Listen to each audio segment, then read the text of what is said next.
Celebrity Showdown. Oh, look, for week 2 of the Secret Golf Celebrity Showdown, we have cheesy game show music. There is nothing better than this. Right, so as I said, we're on to week 2. We kicked this off last week for the Waste Management Phoenix Open, and each week, myself and Elk and Jay Kaplan are going to go head-to-head on the SG Tour Golf Gaming app, and we're going to be joined by a guest. Now, we should recap the scores from last week very quickly. I mean, we don't need to get into specifics, but Jay is leading, Elk second, me third, and the celebrity guest coming in at number 4, Ryan Ballingy from Golf Newsnet. I mean, Elk, we knew that that his picks weren't going to perform as well as he maybe thought. Well, he was doing really well, Ryan was, until he got to the last one, and I think he went totally Ryder Cup, Patrick Harrington. We all didn't like it, and it turned out that Patrick didn't have a great week, and that's cost Ryan, and that's why we are the experts. Before we go any further, we have to talk about this hat that is on your head. Yes, this is a kind of a collector's item. The Bing Crosby Pro-Am, I was playing out there at a different course one year, and I saw this old man over there, and I said to him, "How much you want for that hat?" And he said, "Son, I was the volunteer in the 1960 Pebble Beach Bing Crosby Pro-Am, and I wanted it as a collector's item." He said, "No, mate," he said, "just come in, buy me a beer, and it's all yours." He said it was from the 1960 Crosby event. He was a volunteer, and this is what they wore back in the day. It's made of wool, which would be coming handy this week as the high is going to be 55 degrees. This is to fight off any spirits coming from Samantha's way that will rebound back to her, will cost her the championship. Okay, so you referenced our celeb guest this week, and well, let's introduce her. She is one of my favorite people to follow on golf Twitter. I think that whenever anything happens, Samantha, it's like you're going to comment on it and it's going to be funny. Samantha Marks, thank you for joining us today. Thank you so much for having me. It's awesome to be referenced as a celebrity so early in the morning. It's like my head is just so big right now. It won't even fit through my doors in my house. Right, so very quickly, give us a little introduction to you and what you've done, what you're doing now. Sure, yeah. So I started playing golf when I was 6, started competing very young, and I ended up playing in college, played in all the high school stuff, all the AJGAs. I was like a touring AJGA freak. Played in all the college events. I was at UNC for 2 years and Arkansas for 3 years, graduated from Arkansas in 2017 with a major in broadcast journalism. So I was in the TV news space. Right after college, I got a job out in Colorado as a news reporter and anchor, like hard news, crime, death, destruction, all that kind of stuff. So it was pretty crazy. Did that for about a year and a half, decided I wanted to get back into golf, but I didn't want to play. So it was like kind of trying to figure out what that meant for me. And found a job at Golf Channel online, like just on the website, and applied, interviewed, flew down, accepted the offer all within like 7 or 8 days. So it was pretty crazy the way it all turned out. And I'm actually from Orlando, where the Golf Channel used to be now. So it was great to be back home.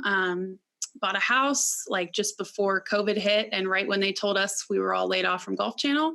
So then I was like, what am I going to do to pay this mortgage? And I had some social media experience, like Diane said, and started my own digital marketing agency. And it's been amazing. Like the business is crazy. I can't keep up, and it's a good place to be, stressed, but a good stress. And now, I mean, I get to make my own hours and sit here on the couch and watch golf all day. So can't beat that. Excellent. I love it. Right. Great story. So this week we are, AT&T Pebble Beach Pro-Am. We're still calling it the Pro-Am, even though there's no amateurs in the field. They're doing a little bit of a celebrity kind of classic on Wednesday, but the field is a little bit different this week. Jay, it was announced that Dustin Johnson has withdrawn. There's been a few other WDs. So what impact do you think that's going to have on the field in general? I think Samantha named the tournament a few minutes ago when she mentioned the terms crime, death, and destruction. That seems like what this field has become, because everybody's peeling out of this thing. I had to go back through my sheet to just get familiar with some of the names. I don't know what to expect this week now. Who's the favorite? Who's a dark horse? I'm going to toss it in the air and hope everybody has good ideas because I'm looking too. We talked about yesterday that this was the opportunity for the big steal, and the steal is for a young guy to come through and have a great week, maybe get his card this week, maybe win a tournament. There's a couple of guys sprinkled through the field that are big names. Spieth's still there. Cantlay's still there. There's some big names. Phil Mickelson's still there. But this is an opportunity for some young guys. I mean, yeah, the tournament is sort of gutted. I don't know if it's because I've heard that it could be from Dubai. It could be because of the weather forecast. I mean, if Dustin Johnson just won in Dubai, he probably got $2 million for going, $1.5 million for winning, $3.5. The weather's 55. I'm staying home. So who knows? But doesn't matter. We're playing this game this week, and we're eager to find out who's Samantha and why that she thinks who's going to do well on her team. Right, well, this is how it works. It's the SG Tour Golf Gaming app, and all you have to do is download the app in the App Store, create an account, sync up your PayPal, and then join our public game. It's called the Secret Golf Celebrity Showdown. $10 to enter. It's a 4-ball for the whole tournament. So all you have to do is pick a guy from each of the 4 tiers, and they're divided up on their official world golf ranking. So the 3 of us, we keep our picks secret. And you know, I get so many people on Twitter asking, like, who have you 3 picked? But we kind of keep it on the DL, and well, we're competing against each other. As Alex said at the beginning, I'm super competitive, so I don't want anyone copying my terrible team. So Samantha, it's all on you this week. You're doing it for the celebrities who are in last place on the leaderboard right now. So the pressure is on. Oh, I feel it, and I felt it at like 1 a.m. when I woke up fervently to change my lineup when I saw DJ was pulling out. So I woke up, checked Twitter in the middle of the night, and I'm like, oh my God, no, I have to change my lineup. So I'm feeling okay about it. Like you said, it's a very weak field. When Patrick Cantlay is the highest ranked player in the field, it's just going to be an interesting week. So I feel pretty good about it, though. Ryan and I are very good friends. Ryan Ballingy, last week's guest, I'm going to have to talk to him about his failure in setting me up for success here, but that's for another time. Okay, right, let's get going. So Tier A, who is your pick? So for Tier A, I have Paul Casey. He's on a bit of a hot streak. He ended 2020 with, kind of some so-so play, but he came to play in 2021. He won in Dubai 2 weeks ago, and then he stayed over there in Saudi Arabia and came T12. He likes Pebble. In 2018, he was tied for 8th, and in 2019, he was solo 2nd. So I think I'm big on recent play. I know there's a lot of different ways you can look at this kind of stuff, and there's a lot of different ways you can pick these players, but I'm big on recent play. In the last 2 weeks overseas are, just proving to be why I like Paul Casey. And he came out and was talking about his hobby of cycling and how happy he is off the golf course. And that stuff translates to your play on the golf course. So I really like that pick, and I'm ready to be roasted for it. Well, no, it's a great pick, Samantha. The key to this game, of course, is to get 4 people that make the cut, because if you miss a cut, you have to take an 80 for those guys on the weekend. You said cycling. You said he's so happy. Isn't he married to like a lingerie model too? I mean, this guy's life has got to be excellent at the moment. No, Paul Casey's an excellent pick. The guy is one of the best strikers of the ball. On our show yesterday, we talked a lot about Paul Casey and how he will be there in the end. He just likes it. He almost won a couple of years ago playing against Phil Mickelson, who he played against at Arizona State. It's a great pick. I love the pick, and then I start searching and I'm looking, and Samantha, we weight these skill sets every week on our chart, and the top one this week is putting average and putting from 5 or 10 feet. Paul Casey is coming in at a robust 148th in putting average. That might be your Achilles heel. I actually like the pick. Plus he's English, and the weather's going to feel very English coast-like. So pretty good pick. I like it. Okay. And he actually came in at number 3 in our re-ranking this week as well. So we are big on the Casey pick. Right, and this is where it starts to get a bit more interesting, because as you work down the tiers, sometimes I think you look at like Tier B and it's stacked and it's hard to pick one name. Other weeks you're like searching for one guy that really jumps out. Who are you picking for Tier B? For Tier B, I have Daniel Berger. I'm always going to ride the hamburger train. He's 14th in the world, 5th last year here. On the recent play note, though, he did miss the cut last week. Don't feel great about that. But his strokes gained approach is pretty good as on average on tour, which is key here at Pebble Beach. It's not a bomb and gouge course. You don't need somebody like Bryson who's going to hit it 400 yards here. Lots of short fairways, lots of dog legs. So I feel like not that Daniel Berger's short by any means, but somebody who can really dial in their irons and their wedges are going to be somebody who prevails here. I like his chances at a little bit of a weaker field as well. I think his competitive juices will get flowing, knowing that he has a little bit better of a chance being one of the higher ranked players in the field. So that's how I feel about Berger, and now I'm just going to sit back and wait.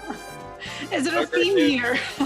Berger is a predictable pick out of this tier because he's so good. He won the first event back from COVID at Colonial. He's one of the best strikers we have on the PGA Tour. Him and Casey, the first two picks, you've gone for absolute legends when it comes to striking the ball. Berger missed a cut, as you said, last week at Phoenix, but he was still 2 under. It's not like he was shooting a pair of 75. So, slight adjustment for Berger. We talked about on our show yesterday, Samantha, what is the format? What is the recipe to play good at Pebble Beach? And we talked about the Phil Mickelson model, and that is not too worried about the tee shot, got to be a good iron player, need some experience, but if you've got to be able to chip the ball and you've got to be able to make putts. So we've added 2 putting categories this week, and scrambling, and greens and regs. So those are really key. Your guy is probably tops that list. Jay will have the breakdown, I'm sure. I know. There was only one pick to make in Tier B, and it was the pick you made, Samantha. So great choice. Don't tell her that, because now she wants to change it. No, she's not going to change anything. Nobody will. Everybody's going to have Daniel Berger in Tier B. If you don't, game to play. I don't think I have Berger in Tier B. Oh, come on, dude. I'm just not saying a word. He's the obvious pick. He's coming off a missed cut. That will bother him. He's the type of player that understands how to rebound. You said you glowed about him last week, for his mindset, and that he was the guy out of that little group of boy band golfers that sort of is rising up to be one of the better players. He's going to come back this week strong. And if he's not a top 3 guy this week, it'll be an upset. So Jay, you did say to me that you were going to go a little bit wild on your picks this week, and you can't tell me that picking Berger is a wild pick. It's not a wild pick, but I got to have one anchor, Diane. Give me a break. Right. Now it's going to get a little tricky, though. Yeah, now it gets harder. So Samantha, Tier C, who's your guy? So Tier C was my biggest problem, the one I stared at the longest, the one I just scrolled and was like, there's got to be something better than this. So I went with Tier C, I went with Austin Cook. And I'll tell you the reason for this, because we went to Arkansas together. That's pretty much my only reason. I was going to ask you, were you there with Landry, Cook, Gabby Lopez, Stacey Lewis? I know is a lot older than you. Give us a little history here. We got a lot of tour players on our staff that are from Arkansas. Yeah, so I was actually, when I transferred, Gabby was the first person I called. She was one of my best friends growing up. And I said, yo, I'm going to transfer and I don't know what to do. I know you have a good relationship with your coach. Can you just ask her what my next step is? With no intention of going to Arkansas. I couldn't have put a pin on Arkansas on a map. And so she was like, well, she called me back the next day and she was like, Shauna wants to have you out, our coach. And I'm like, oh my gosh, what? So there was Gabby Lopez, Maria Fossey was on our team. We had Austin Cook. Landry was a little bit older than me, but we were stacked when I was there and it was really fun. Did y'all win it? Did you win the national championship? No, we didn't. We made it in 2017. We made it and we missed match play by 1. So we didn't play great in postseason ever. I don't know why. But that's why I picked Austin Cook. He did miss the cut last week in Phoenix. The one thing that I was able to kind of dig up about Austin Cook is his proximity to the hole is pretty good on his approach game. His strokes gained approach isn't great, but his proximity to hole, I think there were 430 shots that they calculated, and his proximity was just at about 30 feet. So I don't feel like that's terrible. I feel like that's pretty good. He's also a pretty good putter, but most people who played at Arkansas are good putters, so. Yeah, Austin Cook was actually, he was my dark horse pick for last week.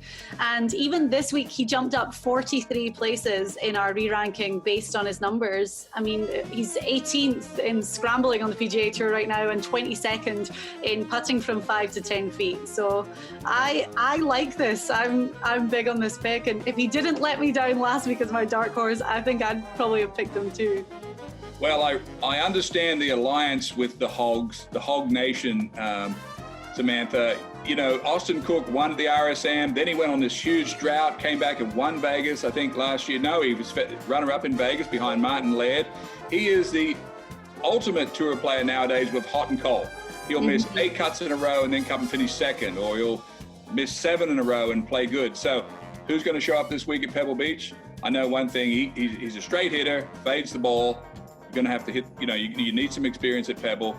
Austin Cook is an okay pick. He could crash for you, but we're going to find out. Diane, Samantha has broken the first rule of gambling. Never pick with your heart. Samantha, I get it. Well, I do. Woo, hey, I love the woo pig suey thing. I think what you do have going for you, and Diane alluded to it, 18th in scrambling with the win this week. I think everybody's going to miss greens, these tiny greens at Pebble Beach. He's gonna make or break your roster. I have a feeling. Yeah, no, I'm with you, Steve, when you said that he's a hot or cold player. You don't know which one's going to show up. So I picked him hoping, obviously, that the guy who's going to come in second is going to show up. I don't need him to win. That's the thing about these games. Like, I don't need him to win. You need a cut and a solid week. Yeah. And I'm listen, okay with him coming in 20th. I'm totally fine with that.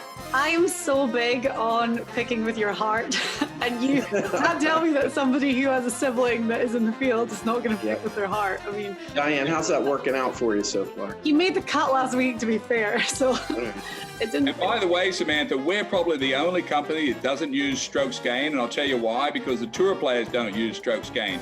In other words, all strokes gains aren't created equal. For example, if I hit a ball left of the pin 6 feet and it's downhill for every 6 feet, and another guy hits it 6 feet to the right of the pin, it's all uphill. All strokes gained aren't created equal. So tour players don't use it. We don't use it. It was come out of MIT. It's rubbish. I mean, I couldn't agree more. And I'll be honest with you, I don't even know if I really know what it means. When I started to work at Golf Channel, I saw it like you have to put strokes gained in caps and then a colon and then the word. And I was like, this grammatically does not make sense. And I literally Googled what is strokes gained sitting in the Golf Channel newsroom. Like, I'm pretty sure I'm going to get fired if anybody sees my screen right now. And just to be honest with you, 2 years later, I have no idea what it means. So. Nobody does. So that's good. Every time I see the SG, I just think of Secret Golf anyway, so. Yeah, the way to remember it, I think, is all strokes gains aren't created equal. So if I drive, anyway, we'll leave that for another day. That's how confusing Always an it is. education. I love it. Yeah. Right, so we are on to the fourth and final pick. As we've said, you know, you really want to pick guys that are going to make the cut, because if not, they get carded for an 80 on their scorecard at the weekend. So tier D, let's go for it. All right, tier D, I picked James Hahn. A flash of hope on Sunday at the Waste Management Phoenix Open. I went to pick up Chipotle, came back, James Hahn is in the lead by 3. I walk in and I'm like, what is happening? Next hole, snap hooks it in the water, and Brooks wins. He slipped to 10th place. That's okay. 10th place is fine for me. So if he can just copy paste whatever spoonery he was doing in the Waste Management, he can even snap hook it on 18. I don't care. 10th place, fine. I feel pretty good about it. He clearly feels, he's probably going to feel great coming off of like that run that he tried to make at Brooks and Jordan Spieth and Justin Thomas at the top. But I feel pretty good about it. The Austin Cook was the one that I didn't feel great about.